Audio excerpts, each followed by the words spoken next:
Anger, you're dealing right now with a lot of angry kids, and we are nationally because we're seeing a lot of violence, a huge uptick in violence. And what people have to understand is that we've got to start teaching kids what's under their anger. Anger management is all fine and good. It's all fine and good to get your squishy ball, take a breath, okay, that's good. But what you really need to understand is what's driving it. Anger doesn't exist without hurt, want, fear, or care, or a combination of the two.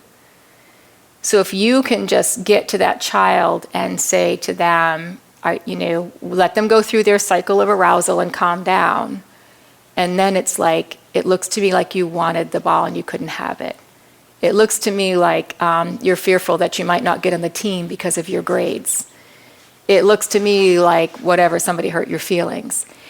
Identifying with what drives anger is the real intervention. If we could get this, we would have a lot less conflict.